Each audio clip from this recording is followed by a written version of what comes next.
My name is Lucas. I'm the CEO and co-founder of Hololink, and I'm super excited that today we are launching a brand new feature. And you might notice that I'm actually in space. And the reason for that is that the feature that we're launching today is essentially enabling you to use the whole Earth as your canvas for augmented reality experiences. So this is a very exciting day, and I have a short presentation and a demo of this new feature. And please let me know what you think throughout the presentation. I think it's going to be around 10 minutes. All right, so let me just share my screen here. So this is going to be the first of 3 new features that we're going to be launching actually this week. So 1 today and 2 tomorrow. So the new feature that I have for you guys today is, drumroll, location triggers. And what I mean by this is from now on you're going to be able to trigger actions in your Hololink augmented reality experience through GPS. Let me show you an example.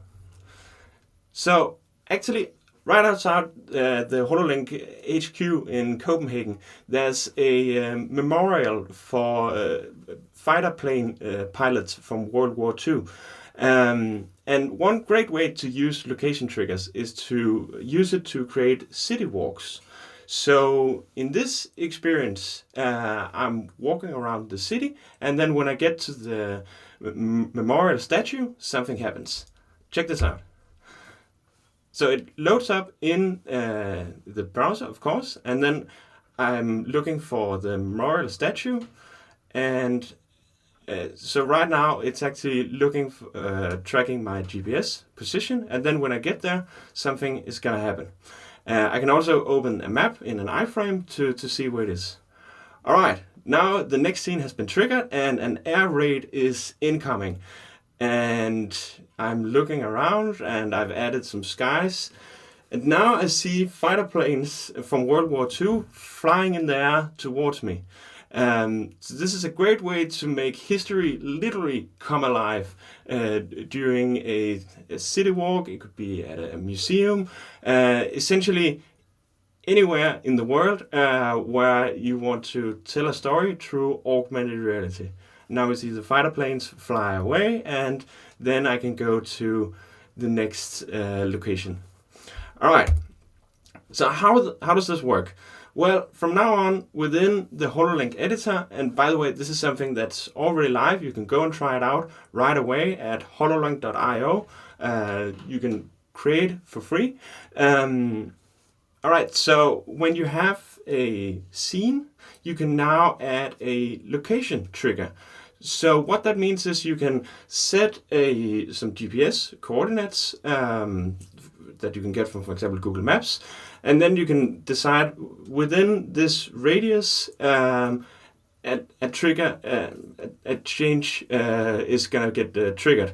So for example here, when I get close to the statue, it triggers as a scene change to the next scene where we have the air alarm.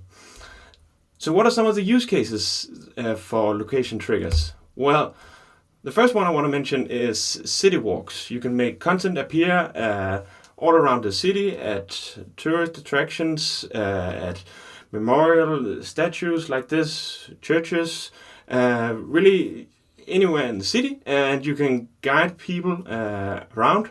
It could also be theme parks or tourist attractions.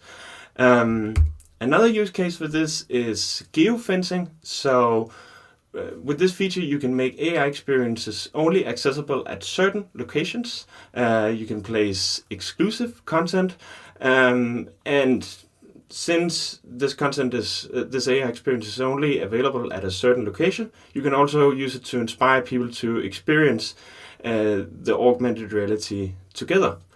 So this is, for example, a way to, if you want to place, for example, NFTs around a city, then you can make them available only at certain locations, show the NFT through augmented reality in 3D, and maybe let people claim it only if they're at that certain position. Now, why would you want to send people to a certain position? Well, maybe you have a store or a chain of retail stores, and you want to drive foot traffic to your stores. Then this is a great way to do that. The third use case is treasure hunts, of course. So you can place treasures at physical locations throughout a city or a theme park. As I mentioned, you can send customers to stores, restaurants, malls, and you can even lead them around to several locations. For example, if you wanted them to pick up clues for a crime, murder case that they need to solve, and then they would need to go around to several locations. And as I mentioned, it's also a great way to place awards and prizes at retail stores. And the fourth use case is, of course, localization.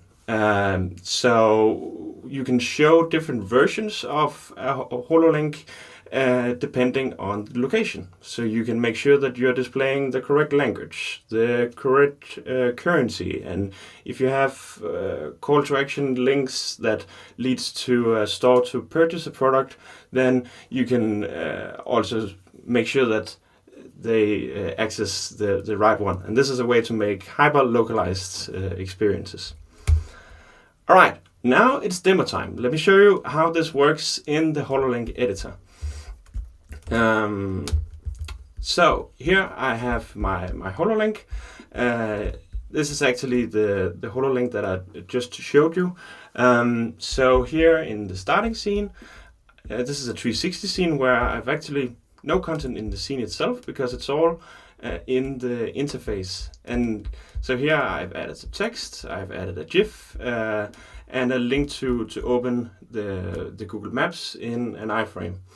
And then I've added a location trigger.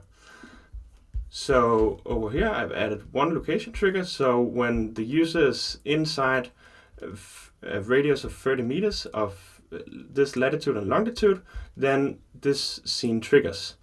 Now you can both have inside and outside triggers, so both when the user's at a location or when they're outside of a location. And it's actually quite easy to get the latitude and longitude through Google Maps. It's actually right here in the URL. So you can just click here and copy it and paste it here. So that's how easily you can use location triggers. I'm really looking forward to see what you guys are going to be making with it. And I'm also looking forward to tomorrow, where we're going to be releasing not one, but 2 new features. Thanks for tuning in. See you around. Bye.